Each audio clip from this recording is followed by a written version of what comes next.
ಎಲ್ಲರಿಗೂ ಗಣೇಶೋತ್ಸವದ ಶುಭಾಶಯಗಳು. ಎಲ್ಲರಿಗೂ ಸಾರ್ವಜನಿಕ ಗಣೇಶೋತ್ಸವದ ಶುಭಾಶಯಗಳು. ಇನ್ನೇನು ಹಬ್ಬ ಬರ್ತಾ ಇದೆ. ಭಾದ್ರಪದ ಚೌತಿ ದಿವಸ ಗಣೇಶನ ಪೂಜೆ ಮಾಡ್ತೀವಿ. ಎಲ್ಲರ ಮನೇಲೂ ಇದಕ್ಕೆ ಜೋರಾಗಿ ತಯಾರಿ ನಡೀತಿರುತ್ತೆ. ಜೊತೆಗೆ ಸಾರ್ವಜನಿಕ ಸ್ಥಳಗಳಲ್ಲಿ ಕೂಡಿಸುವ ಗಣೇಶೋತ್ಸವಕ್ಕೂ ಕೂಡ ತಯಾರಿ ಜೋರಾಗಿ ನಡೀತಾ ಇದೆ. ಗಣೇಶ ನಮ್ಮ ವೈಯಕ್ತಿಕ ದೇವರಾಗೋದ್ರ ಜೊತೆಗೆ ವಿದ್ಯಾರ್ಥಿಗಳಿಗೆ ಕುಲದೇವತೆ. ವಿದ್ಯಾರ್ಥಿಗಳು ಗಣೇಶನನ್ನು ವಿದ್ಯಾಧಿ ಗಣಪತಿ ಅಂತ ಕರೀತಾರೆ. ಗಣೇಶ ಯಾಕೆ ನಮಗೆ ವಿದ್ಯಾಧಿ ದೇವತೆ ಆಗಿದ್ದಾರೆ ಅಂತಂದರೆ, ಮುಖ್ಯವಾಗಿ ಗಣೇಶನ ಮುಖ ನೋಡಿದ್ರೆ ಕಿವಿ ಅಗಲವಾಗಿದೆ ಅಂತಂದರೆ ವಿದ್ಯಾರ್ಥಿಗಳು ಹೆಚ್ಚು ಹೆಚ್ಚು ಕೇಳಿಸ್ಕೊಳ್ಬೇಕು. ಶ್ರವಣ, ಮನನ, ನಿಧಿಧ್ಯಾಸನ, ಶೋಧನ, ಸತ್ಯಶೋಧನ, ಸಂಶೋಧನ ಅಂತ ಈ 5 ಹಂತಗಳಲ್ಲಿ ವಿದ್ಯೆ ಬರಲಿ ಅನ್ನೋ ಕಾರಣಕ್ಕೋಸ್ಕರ ಹೆಚ್ಚು ಹೆಚ್ಚು ಕೇಳಿಸ್ಕೋಬೇಕು ಅನ್ನೋ ಅರ್ಥ. ಇನ್ನು ಬಾಯಿ ಹೆಚ್ಚು ಮಾತಾಡಬಾರ್ದು ವಿದ್ಯಾರ್ಥಿಗಳು ಅಂತ ಹೇಳಿ ದಪ್ಪನಾದ ಸೊಂಡಲನ್ನು ಮುಚ್ಚಿಟ್ಟಿದ್ದಾರೆ. ಇದೆಲ್ಲ ಸಿಂಬಾಲಿಕ್ ಆಗಿ ಅಂದ್ರೆ ಸುಮ್ಮನೆ ಮಾತಾಡಬಾರ್ದು, ಬೇಡದೇ ಇರೋ ವಿಷಯವನ್ನ ಮಾತಾಡಬಾರ್ದು. ಪಠ್ಯಕ್ಕೆ ಸಂಬಂಧಪಟ್ಟಂಗೆ, ಜ್ಞಾನಕ್ಕೆ ಸಂಬಂಧಪಟ್ಟಂತ ಮಾತುಗಳನ್ನ ಆಡಬೇಕು. ಆದ್ರೆ ಬೇಡದೇ ಇರೋ ವಿಷಯದ ಬಗ್ಗೆ ಮಾತಾಡಬಾರ್ದು ಅಂತ ತೋರಿಸ್ಕೊಡಕ್ಕೆ ಅದನ್ನ ಒಂದು ಹದ ಇರಬೇಕು, ಹಿತಾಮಿತ ಇರಬೇಕು ಅನ್ನೋದಕ್ಕೋಸ್ಕರ ಆ ಸೊಂಡಲನ್ನು ಹಾಕಿ ಒತ್ತಿಟ್ಟಿದ್ದಾರೆ. ಇದು ನಮಗೆ ಸಿಂಬಾಲಿಕ್ ಆಗಿ ಹೌದು, ಜೊತೆಗೆ ಅವನ ಸ್ಮರಣೆ ಮಾತ್ರದಿಂದ ನಮಗೆ ವಿದ್ಯಾರ್ಜನೆ, ಜ್ಞಾನ, ವಿಜ್ಞಾನ, ವಿಕಾಸ ಎಲ್ಲವೂ ಕೂಡ ಹೆಚ್ಚಾಗುತ್ತೆ. ಜೊತೆಗೆ ಸಂಪತ್ತು, ಸಮೃದ್ಧಿ ಕೂಡ ಬರುತ್ತೆ. ಆಯುರ ಆರೋಗ್ಯ ಭಾಗ್ಯವೂ ಕೂಡ ಗಣೇಶನ ಪೂಜೆ ಮಾಡೋದ್ರಿಂದ ನಮಗೆ ಬರುತ್ತೆ. ಗಣೇಶೋತ್ಸವ ಕೇವಲ ಒಂದು ಮನೆಯ ಪೂಜೆ ಆಗಿರದೆ ಇದು ಸಾರ್ವಜನಿಕ ಗಣೇಶೋತ್ಸವ ಆಗೋದಕ್ಕೆ ಅನೇಕ ಕಾರಣಗಳಿವೆ. ಸ್ವತಂತ್ರ ಸಂಗ್ರಾಮದ ಸಮಯದಲ್ಲಿ ಬಾಲಗಂಗಾಧರ ತಿಲಕ್ ಅವರು 1892ರಲ್ಲಿ ಸಾರ್ವಜನಿಕ ಗಣೇಶೋತ್ಸವನ ಆಯೋಜನೆ ಮಾಡ್ತಾರೆ. ಏನಕ್ಕಂದ್ರೆ ಅವಾಗ ಬ್ರಿಟಿಷ್ನವರು ಸ್ವತಂತ್ರ ಚಳುವಳಿನ ಮಾಡಕ್ಕೆ ಬಿಡ್ತಿರ್ಲಿಲ್ಲ. ಈ ಸಾರ್ವಜನಿಕ ಗಣೇಶೋತ್ಸವದಿಂದ ಅಲ್ಲಿ ಸ್ವತಂತ್ರ ಚಳುವಳಿಗೆ ಅವರು ಚಾಲನೆಯನ್ನ ಕೊಡ್ತಾ ಬರ್ತಾರೆ. ಮುಂದೆ ಇದು ಕಾಲ ಬದಲಾದಂತೆ ಏನಾಗ್ತಾ ಬಂತು, ಬೇರೆ ಬೇರೆ ಪ್ರಕಾರಗಳನ್ನ ಪಡ್ಕೊಳ್ತಾ ಬಂತು. ಸ್ವತಂತ್ರ ಬಂದಾದ್ಮೇಲೂ ಕೂಡ ಈ ಸಾರ್ವಜನಿಕ ಗಣೇಶೋತ್ಸವ ಮುಂದುವರ್ಕೊಂಡು ಇಲ್ಲಿವರೆಗೂ ಕೂಡ ಬಂದಿದೆ. ಆ ಕಾಲಘಟ್ಟದಲ್ಲಿ ಸ್ವತಂತ್ರ ಬಂದಾದ್ಮೇಲೆ ಸ್ವತಂತ್ರ ಸಂಗ್ರಾಮ ಚಳವಳಿ ಉಪಯೋಗಿಸ್ತಿದ್ದಂಥವ್ರು ಆಮೇಲೆ ಭಕ್ತಿಗೆ ಉಪಯೋಗಿಸ್ತಾ ಬಂದ್ರು. ಈಗ ಅದರ ರೀತಿ ನೀತಿಗಳು ಬೇರೆಯಾಗಿದೆ. ಕೇವಲ ಇದು ಸಾರ್ವಜನಿಕ ಪೂಜೆ ಮಾತ್ರ ಅಲ್ಲ, ಜೊತೆಗೆ ಸಾರ್ವಜನಿಕರಿಗೆ ದೈವಿ ಚಿಂತನೆ, ದೈವಿ ಭಕ್ತಿ, ಸದ್ಭಕ್ತಿ, ಶ್ರದ್ಧೆ ಎಲ್ಲ ಹೆಚ್ಚಾಗಲಿ ಅಂತ ಒಂದು ಕಾರಣ. ಆದರೆ ಸಂಘ ಎಲ್ಲರೂ ಒಂದು ಕಡೆ ನೆಲೆ ನಿಂತು ಭಗವಂತನ ಸ್ಮರಣೆ ಮಾಡೋದು, ಸಂಘಟನದಲ್ಲಿ ಶಕ್ತಿ ಇದೆ ಎಂಬುದಾಗಿ ಹೇಳ್ತಾರೆ. ಒಟ್ಟಾಗಿ ದೇವರನ್ನು ಪ್ರಾರ್ಥನೆ ಮಾಡೋದ್ರಿಂದ ಅನೇಕ ರೀತಿಯ ಲಾಭಗಳು ತತ್ಕ್ಷಣದಲ್ಲಿ ದೊರೆಯುತ್ತವೆ ಅಂತ ಉದ್ದೇಶಕ್ಕಾಗಿ ಇದನ್ನು ಮಾಡಿದ್ದಾರೆ. ಮನೆಯಲ್ಲಿ ಬರೀ ಮನೆ ದೇವಸ್ಥಾನಗಳಲ್ಲಿದ್ದಂಥ ಗಣೇಶ ಯಾವುದೋ ಬೀದಿ ಬದಿ ಆ ಜಾಗದಲ್ಲಿ ಮೊದಲು ಕಸ ಹಾಕ್ತಿದ್ರು, ಕಡ್ಡಿ ಹಾಕ್ತಿದ್ರು, ಅಥವಾ ಚಪ್ಪಲಿ ಹಾಕೊಂಡು ಓಡಾಡ್ತಿದ್ರು. ಈ ಆಗಿದ್ದಂಥ ಸ್ಥಳ ಆ ಗಣೇಶನ ಇಡಬೇಕು ಅನ್ನೋಕ್ಕೆ ಸ್ವಚ್ಛ ಮಾಡ್ತಾರೆ. ಎಲ್ಲರೂ ಆಸಕ್ತಿಯಿಂದ, ಶ್ರದ್ಧೆಯಿಂದ ಸ್ವಚ್ಛ ಮಾಡ್ತಾರೆ. ಅದು ಒಂದು ದೇವಸ್ಥಾನ ತರ ಆಗೋಗುತ್ತೆ. ಆ ಜಾಗ ಗಣೇಶ ಇಟ್ಟು ಅದನ್ನ ಬಿಡೋವರೆಗೂ ಆ ಸ್ಥಳ ದೇವಸ್ಥಾನ ಅಂತಾನೆ ನಾವು ಕರಿಬೋದು. ಗಣೇಶೋತ್ಸವದಲ್ಲಿ ಅನೇಕ ರೀತಿಯ ಸಮಸ್ಯೆಗಳು ಬರ್ತವೆ, ಜೊತೆಗೆ ಅನೇಕ ರೀತಿಯ ಒಳ್ಳೆತನಗಳು ಬರ್ತವೆ. ಹಿರಿಯರು ಇರ್ತಾರೆ, ಕಿರಿಯರು ಇರ್ತಾರೆ, ಮಧ್ಯಮ ವರ್ಗದವರು ಇರ್ತಾರೆ, ಮಧ್ಯಸ್ಥ ವಯಸ್ಸಿನವರು ಇರ್ತಾರೆ, ಜೊತೆಗೆ ಮಕ್ಕಳಿರ್ತಾರೆ.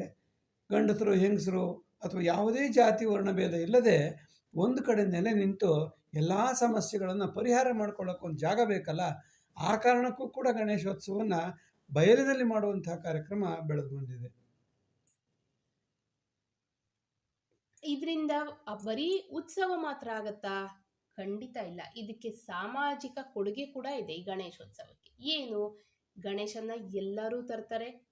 ಬರೀ ಮನೆಗಳಲ್ಲಿ ತರದ್ ಬಿಟ್ಟು ಸಾರ್ವಜನಿಕ ಕೂಡಿಸೋದ್ರಿಂದ ಒಬ್ರಿಗಿಂತ ಇನ್ನೊಬ್ರು ಗಣೇಶ ಚೆನ್ನಾಗಿರಬೇಕು ಅಂತ ತರ್ತಾರೆ. ಅದಕ್ಕೆ ಹೂವು, ಹಣ್ಣು, ಪ್ರತಿಯೊಂದು ವ್ಯಾಪಾರಸ್ಥರ ಕುಟುಂಬ ಕೂಡ ಇದರಿಂದ ಜೀವನವನ್ನ ನಡೆಯುತ್ತೆ.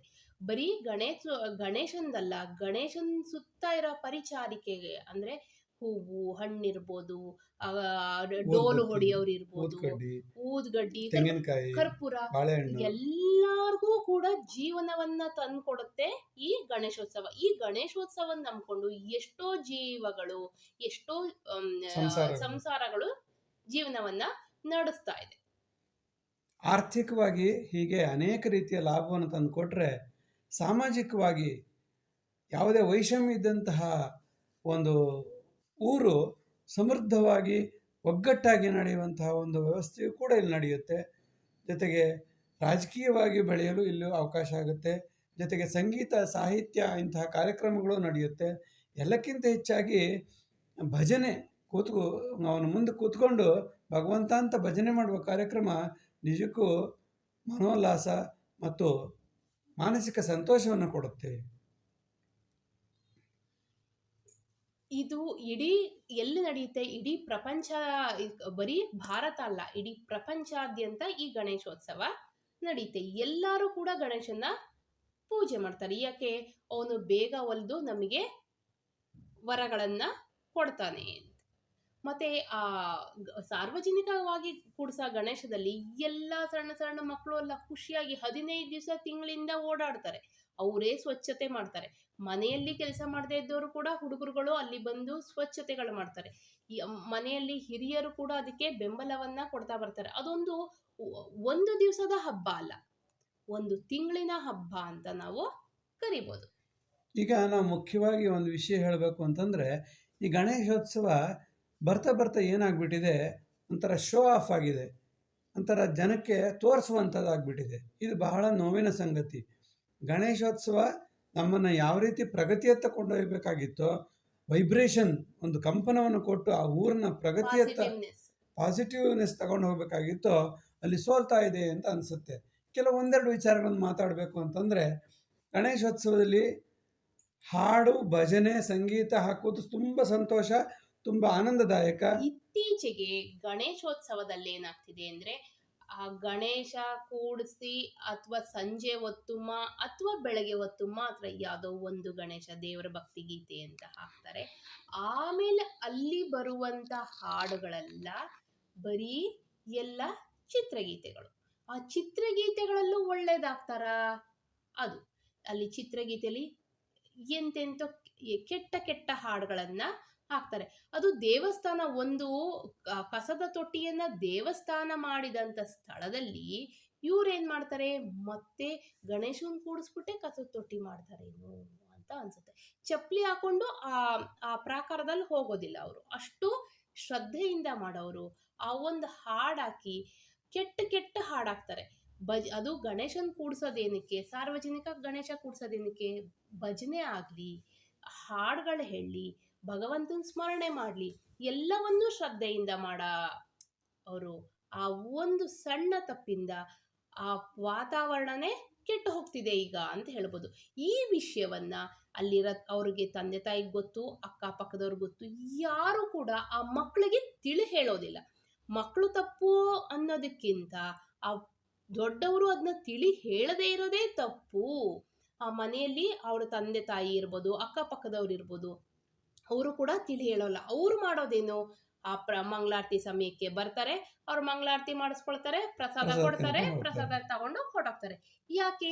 ಅವ್ರಿಗೆ ಮನೆಯಲ್ಲಿ ಇರುವಂತ ಟಿವಿಯ ಧಾರಾವಾಹಿ ಮುಖ್ಯ ಆಗಿರುತ್ತೆ, ಅಥವಾ ಮತ್ತೊಂದು ಮುಖ್ಯ ಆಗಿರುತ್ತೆ. ಅವರು ಬಂದು ಇಲ್ಲ ಈ ತರ ಎಲ್ಲ ಮಾಡಬಾರ್ದು, ನಾವು ಕೂಡ್ಸಿದಿರಿ, ನಾವು ಇದಕ್ಕೆ ಭಾಗಿಗಳಾಗ್ತೀವಿ ಅಂತ ಕೂತ್ಕೊಂಡು ನಾಲ್ಕು ಹಾಡು ಹೇಳೋದು. ದೇವಸ್ಥಾನದಲ್ಲಿ ಭಜನಾ ಸಂಘಗಳಿರುತ್ತೆ, ಅಲ್ಲಿ ಭಜನೆ ಮಾಡ್ತಾರೆ. ಆ ಭಜನಾ ಸಂಘ, ಅದೇ ಭಜನೆ ಮಾಡೋರು ಇಲ್ಲಿ ಬಂದು ನಾಲ್ಕು ಮನೆಯಲ್ಲೇ ನಾಲ್ಕು ಜನ ಬಂದು ಕೂತ್ಕೊಂಡ್ರೆ, ಒಂದು ದಿನ ಒಬ್ರೋ ಇಬ್ರೋ ಇದ್ದವರು ಮಾರನೇ ದಿವಸ ಇನ್ನೊಂದು 4 ಜನ ಸೇರ್ಕೊಳ್ತಾ ಹೋದಾಗ ಅವಾಗ ಏನಕ್ಕೋಸ್ಕರ ಸಾರ್ವಜನಿಕ ಗಣೇಶೋತ್ಸವ ಅಂತ ಇಟ್ರು, ಅದು ನಿಜವಾಗ್ಲೂ ಸಾರ್ಥಕ ಆಗಿ ಎಲ್ಲರಿಗೂ ಪುಣ್ಯವನ್ನು ತಂದ್ಕೊಡುತ್ತೆ. ಜೊತೆಗೆ ಅವ್ರು ಇಟ್ಟಿದ್ದ ಉದ್ದೇಶ ಕೂಡ ಸಾರ್ಥಕ ಆಗತ್ತೆ ಅಂತ ಹೇಳ್ಬೋದು. ಜೊತೆಗೆ ಅಲ್ಲಿ ಸಂಗೀತ ಹಾಕೋದ್ರಿಂದ ಅಕ್ಕಪಕ್ಕದಲ್ಲಿ ಮನೆಗಳಿರ್ತವೆ. ಅಲ್ಲಿ ಕೆಟ್ಟ ಏನಾಗುತ್ತೆ, ಸಂಗೀತ ಹಾಕೋದ್ರಿಂದ ಕೆಟ್ಟ ಸಂಗೀತ ಯಾವುದೇ ಸಂಗೀತ ಹಾಕೋದು ತಪ್ಪು, ಆದರೆ ಒಳ್ಳೆ ಸಂಗೀತ ಹಾಕಿದಾಗ ಒಂದು ಸ್ವಲ್ಪ ಮನಸ್ಸಿಗೆ ನೆಮ್ಮದಿಯಾರು ಆಗುತ್ತೆ. ಈ ಕೆಟ್ಟ ಸಂಗೀತ ಹಾಕೋದ್ರಿಂದ ಅಕ್ಕಪಕ್ಕದಲ್ಲಿ ವಯಸ್ಸಾದವರು ಇರ್ತಾರೆ, ಅನಾರೋಗ್ಯವಂತರು ಇರ್ತಾರೆ, ಚಿಕ್ಕ ಮಕ್ಕಳು ಇರ್ತಾರೆ, ಅಥವಾ ಪ್ರೆಗ್ನೆಂಟ್ ವಿಮೆನ್ಸ್ ಇರ್ತಾರೆ. ಇವರೆಲ್ಲರಿಗೂ ಮಾನಸಿಕವಾಗಿ ತೊಂದರೆ ಆಗುತ್ತೆ. ನೀವು ಭಜನೆ ಎಷ್ಟಾದರೂ ಮಾಡಿ ಯಾವುದೇ ರೀತಿ ತೊಂದರೆ ಆಗಲ್ಲ. ವೈಬ್ರೇಷನ್ ಇಂಪ್ರೂವ್ ಆಗುತ್ತೆ, ಅವನ ರಕ್ತ ಸಂಚಾರ ಚೆನ್ನಾಗಾಗುತ್ತೆ. ಈ ಹಳೆಯ ವ್ಯವಸ್ಥೆಯಿಂದ ಸಮೃದ್ಧಿ ಆಗುತ್ತೆ. ಹೊಸ ವ್ಯವಸ್ಥೆ ಎಲ್ಲೋ ಒಂದು ಕಡೆ ದಾರಿ ತಪ್ತಾ ಇದೆ. ಇದನ್ನು ತಿಳಿದವರು, ವಯಸ್ಸಾದವರು, ರಿಟೈರ್ಡ್ ಆದವರು ಇರ್ಬೋದು, ಅಥವಾ ಯೋಗ್ಯತಾವಂತರು. ಮಕ್ಕಳುಗಳಿಗೆ ತಿಳಿ ಹೇಳಿ, ನೀವು ಅಲ್ಲಿ ಹೋಗಿ ಅವ್ರ ಜೊತೆ ಸೇರ್ಕೊಂಡು ಒಂದು ಹೆಜ್ಜೆ ಮುಂದೆ. ಬಾಲಗಂಗಾಧರ ತಿಲಕು ಹೇಗೆ ಸಂಗ್ರಾಮದ ಕಡೆಗೆ ಗಣೇಶೋತ್ಸವನ ಒಂದು ಹೆಜ್ಜೆ ಇಟ್ರು, ಹಾಗೆ ಈ ಸಲ ಗಣೇಶೋತ್ಸವನ ನಾವು ಭಜನೆಗೆ ನಮ್ಮ ಒಂದು ಹೆಜ್ಜೆ ಮುಂದೆ ಅಂತ ಹೇಳಿ ಈ ಗಣೇಶೋತ್ಸವನ ಸಾರ್ಥಕ ಪಡಿಸೋಣ. ಇದಕ್ಕೆ ಎಲ್ಲರೂ ಕೂಡ ಕೈ ಜೋಡಿಸಿ. ಜೊತೆಗೆ ಮಠಮಾನ್ಯಗಳ ಸ್ವಾಮೀಜಿಗಳು ಸಹ ಇಂಥ ವಿಚಾರದ ಬಗ್ಗೆ ಹೆಚ್ಚು ಚಿಂತನೆಯನ್ನ ಜನಗಳಿಗೆ ಹೇಳಬೇಕು. ಸಾಮಾಜಿಕದಲ್ಲೇ ಇರುವಂತ ಎಲ್ಲ ಮಠದ ಸ್ವಾಮೀಜಿಗಳು ಅಥವಾ ಎಲ್ಲ ಸಂಘಗಳು, ಧಾರ್ಮಿಕ ಸಂಘಗಳು ಏನು ಜನಗಳಿಗೆ ಹೇಳಬೇಕು. ಅವರಿಗೆ ಸಮಾಜದ ಋಣ ಇದೆ. ಸಮಾಜಕ್ಕೆ ಹೇಳ್ತಾ ಹೋಗ್ಬೇಕು, ತಪ್ಪುಗಳು ಏನು, ತಪ್ಪುಗಳನ್ನ ತಿದ್ದ ಹೋಗ್ಬೇಕು. ಇಲ್ಲ ಅವ್ರ ಪಾಡ್ ಅವ್ರು ಮಾಡ್ತಾರೆ, ನಮ್ಗೆ ಯಾಕೆ ಅಲ್ಲ, ಅದು ಅವರು ಕೂಡ ಸಮಾಜದ ಒಂದು ಭಾಗ. ಆದ್ರಿಂದ ಅವ್ರಿಗೂ ಕೂಡ ಜವಾಬ್ದಾರಿ ಇರುತ್ತೆ. ಯಾರು ಕಲಿಯೋದಿಲ್ಲ ಅಂತಲ್ಲ, ಆದ್ರೆ ಒಂದು ಪುಣೆಯಲ್ಲಿ ನಡೆದಂತ ಒಂದು ಸಣ್ಣ ಕಾರ್ಯಕ್ರಮ, ಸಾರ್ವಜನಿಕ ಗಣೇಶೋತ್ಸವ, ಇದು ಇವತ್ತು ಇದು ದೇಶಾದ್ಯಂತ ನಡೀತಿದೆ ಅಂದ್ರೆ ಅದೇ ರೀತಿ ಭಜನೆ ಅಥವಾ ಒಂದು ಏನೋ ಒಂದು ಸಂಗೀತ ಹಾಕಿ, ಸಣ್ಣಕ್ಕೊಂದು ಸಂಗೀತ ಹಾಕಿ, ಏನು ಬೇಡ, ಓಂ ನಮ ಶಿವಾಯ ಹಾಕಿ, ಗಂಗಣಪತಿ ಅಂತ ಹಾಕಿ, ಓಂ ನಮ ಶಿವಾಯ ಹಾಕಿ, ಓಂ ನಮೋ ನಾರಾಯಣಾಯ, ಯಾವ್ದು ಬೇಕಾದ್ರು. ನಮ್ಮ ಧರ್ಮದಲ್ಲಿ ಭಗವಂತನಿಗೆ, ದೇವ್ರಿಗೆ ಏನು ಒಬ್ಬನೇ ದೇವರು ಅಂತಿದ್ಯಾ? ಇಲ್ಲ, ದೇವರು ಹಲವಾರು. ಅದರಿಂದ ಯಾವುದೋ ಒಂದು ದೇವ್ರ ನಾಮ ಹಾಕಿದ್ರೆ ಅಲ್ಲಿ ಇದ್ದವ್ರಿಗೆಲ್ಲರೂ ಬೇಕೋ ಬೇಡವೋ ಎಲ್ಲಾರ ಕಿವಿಗೂ ನಾಲ್ಕು ಶಬ್ದಗಳು ದೇವ್ರ ನಾಮ ಬೀಳೋದ್ರಿಂದ ನಮಗ್ ಗೊತ್ತಿಲ್ಲದೆ ನಮ್ಮ ಮನಸ್ಸಿನಲ್ಲಿ ಅದ್ರ ಬಗ್ಗೆ ಭಜನೆ ಶುರು ಆಗ್ತಾ ಹೋಗುತ್ತೆ. ಅದ್ರ ಬಗ್ಗೆ ಬರ್ತಾ ಹೋಗೋದ್ರಿಂದ ಮನೆಯಲ್ಲಿ ಇದ್ದವ್ರಿಗೂ ಕೂಡ ಪುಣ್ಯವನ್ನ ಲಭಿಸುತ್ತೆ. ಜೊತೆಗೆ ಆ ಮೇಯ್ನ್ ಆಗಿ ಏನು ಹೇಳಬೇಕು ಅಂದ್ರೆ, ಆ ಮನೆಯಲ್ಲಿರುವ ಹೆಂಗಸರು ಅವರು ಸಂಜೆ ಹೊತ್ತು, ಬೆಳಗ್ಗೆ ಹೊತ್ತು ಅವರವ್ರ ಕರ್ತವ್ಯ ಇರುತ್ತೆ, ಒಪ್ಕೊಳ್ಳೋಣ. ಆದ್ರೆ ಸಂಜೆ ಹೊತ್ತು ಟಿವಿಯ ಧಾರಾವಾಹಿಯನ್ನ ಗಣೇಶೋತ್ಸವ ಮುಗಿಯವರೆಗೂ ತೆಗೆದಿಟ್ಟು ಅವರು ಭಜನೆಗಳಲ್ಲಿ ಆ ಸ್ಥಳಗಳಲ್ಲಿ ಬಂದ್ರೆ ಆ ಹುಡುಗರಿಗೆ ಹೇಳಕ್ಕಾಗತ್ತೆ, ಅವರು ಕೂಡ ತಿದ್ಕೊಳ್ತಾರೆ. ಇಂದಿನ ಗಣೇಶೋತ್ಸವ ಗಣೇಶೋತ್ಸವ ಆಗಲಿ, ಬಿಪಿಯನ್ನು ಕಡಿಮೆ ಮಾಡಲಿ, ಬಿಪಿಯನ್ನು ಹೆಚ್ಚು ಮಾಡುವ ಗಣೇಶೋತ್ಸವ ಆಗದೇ ಇರಲಿ ಅಂತ ಆಶಿಸ್ತಾ ಒಂದು ಹೆಜ್ಜೆಯನ್ನ ನಾವು ಭಜನಾ ಗಣೇಶೋತ್ಸವ ಕಡೆಗೆ ಮುಂದಿಡೋಣ. ಬಾಲಗಂಗಾಧರ ತಿಲಕರನ್ನ ನೆನೆಸ್ಕೊಂಡು ಗಣೇಶೋತ್ಸವನ ಭಜನಾ ಗಣೇಶೋತ್ಸವ ಅಂತ ಮುಂದಿಡೋಣ. ಗಂಗಣಪತಿಯೇ ನಮಃ. ಓಂ ಗಂಗಣಪತಿಯೇ ನಮಃ.